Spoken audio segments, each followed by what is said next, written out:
What's up, everybody? I go by the name of Gaia, and this is my first tutorial. I use Ableton, as you can see. I mainly use Ableton, and any tutorials from now on, I'm going to be using Ableton and, you know, mainly doing tutorials on just native Ableton stuff, instruments, plugins, maybe some Massive and FM8 sound design. But yeah, I'm going to start a 3-part video series right now on making basses with nothing but operator, Ableton native filters, and maybe some, you know, Max for Live stuff here and there, but it's not essential. Yeah, so the first video I'm going to be doing right now is sound design with operator, and I'll show you something I've been doing. It'll kind of tie this whole series together because I'm going to be doing operator, sound design, and I'm going to do resampling, and then I'm going to be doing writing your bass with a sampler and audio and stuff like that. So right now I have this little bass that I made.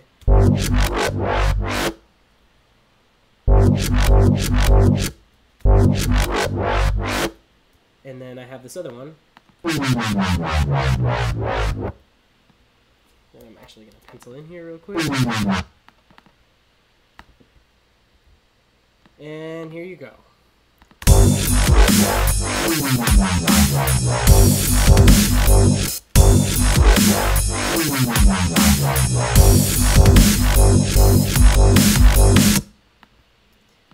And as you can see, I'm kind of just like free flowing.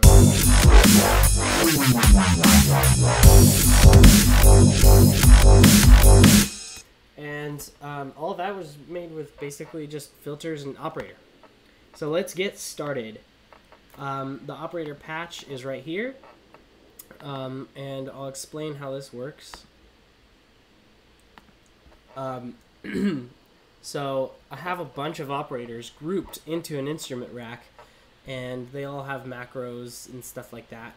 But it's really cool because each of these operators is its own oscillator, and then you have eventually a sub bass. So you're basically building your own synthesizer, like Massive or Silent or something like that. They each have their own oscillators and stuff, but it's particularly like Massive because Massive's oscillators use FM synthesis to make their wavetables, and the wavetable position that you're modulating in Massive is very much like one whole operator inside of an instrument rack. It's a little bit different, but it's the same theory. So I have all these operators stacked on top of each other, and they're grouped into an instrument rack, and that sound that you heard earlier is derived from this operator patch.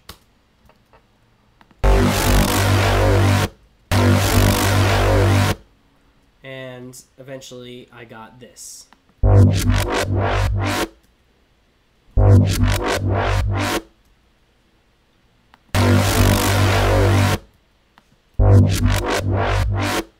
And I'll show you how I did that.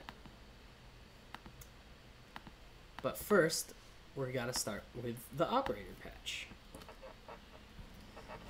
And I'm not gonna really stick to this same patch that you see over here, so I'll just go about a general way to do it so you can make it your own and not have to copy anything specifically. So I start with a basic operator patch. If you don't know how to use operator, it's not a big deal. Just the only thing you really need to know is these oscillators are feeding into one oscillator. B, C, and D are feeding into oscillator A, and it's changing the oscillator entirely. So we start off with maybe grittier sine wave. Something I like about FM8 is you can draw your own waveforms. So instead of a basic sine wave, you can kind of draw a little bit more complicated, and you can see over here it'll change the waveform. So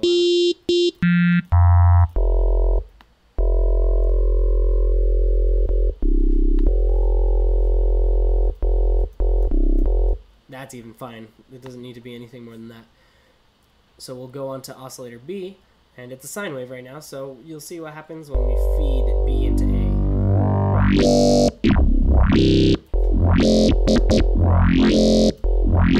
You're already getting some kind of cool movement. So if you just draw an oscillator here, you know, you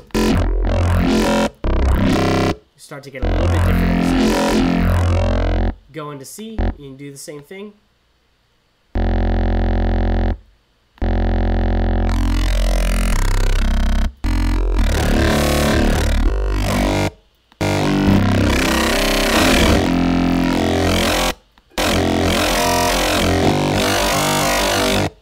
That's pretty cool.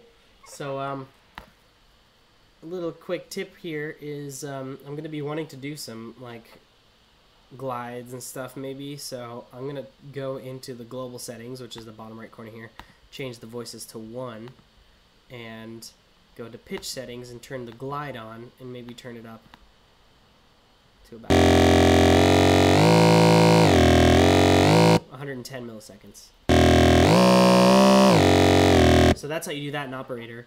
You change the voices to 1, so it's basically making it mono instead of polyphone, and you change the glide on. It's like portamento, kind of glides between the notes, obviously. So now that you have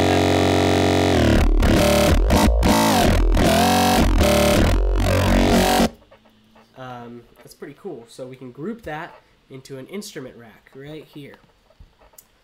And when we click on this, it shows your chains, and we click on this, it shows your macros. So we're going to want to macro all these oscillator levels into the macros. So you click on map in instrument rack, click on oscillator B level, and map it to macro 1, oscillator C to macro 2, and oscillator D to macro 3. And once we're done with that, we can duplicate this operator and solo it. So it's the same thing, basically on top of each other. Pretty gnar. You turn it down a little bit just so we have some more headroom for the other synths to fit, because we're going to layer this a couple times, like you saw before. But we're going to change this oscillator just a little bit. Or maybe a lot of it. Whatever sounds good. Too noisy.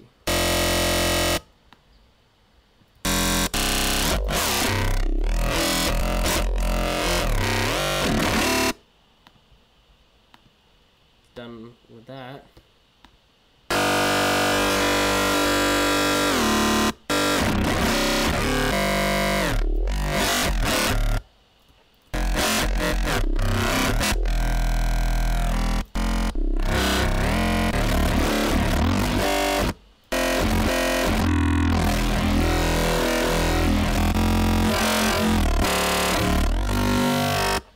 Just so you know, I left D, the oscillator for D, I still mapped the level to 3, but I didn't change it. It's a sine wave, didn't really need to.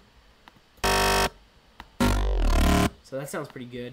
Spread this a little bit so it sits more in the stereo. It's a really good idea. Makes your bass more dimensional. And we're gonna duplicate that one more time. Bring the spread back down. Solo that. And rinse and repeat.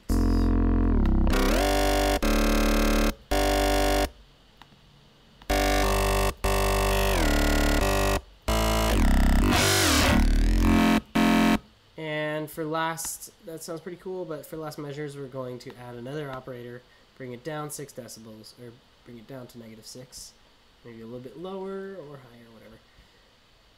And that's just going to be your sine wave. Sine bass. Alright, so we've made our patch. Let's listen to what it sounds like all together.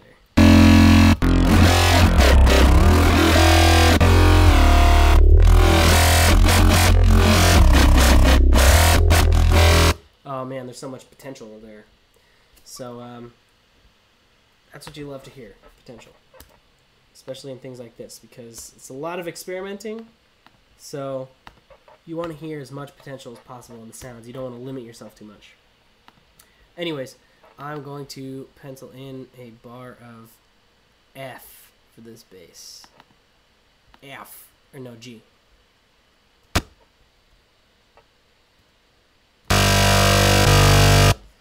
basic. But it gets fun once you start drawing in some lines here.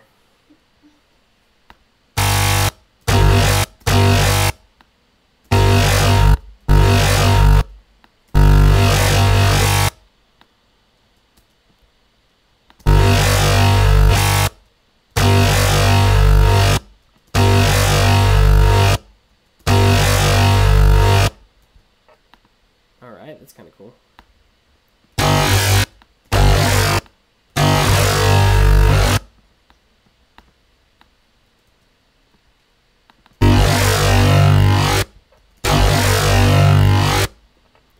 This kind of got like a little inverted thing going on here.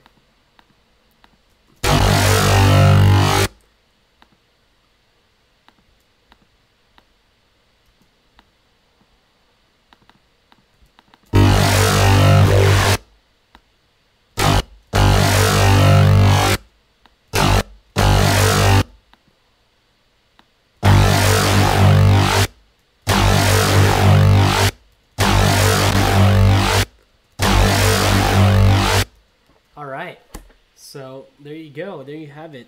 That's your basic operator patch. It's really cool, I think. It sounds a lot better than a lot of massive things do, and obviously there's a lot more versatility with this because you can draw in any sort of automation that you want on these and get any sort of movement that you want. But as you can see in here, when you have what I had before, it's pretty similar. I like that one better, but going from that to this, and then going from that to that, it's more about trying to get a tonality and just some basic movement. So you don't want to really worry about doing too much processing in this stage. The processing really comes in the resampling stage, and that's going to come in my next video. So I hope you guys like it. If you guys respond well to this, then I'll post the next video tonight or soon. And yeah, so just let me know. Peace.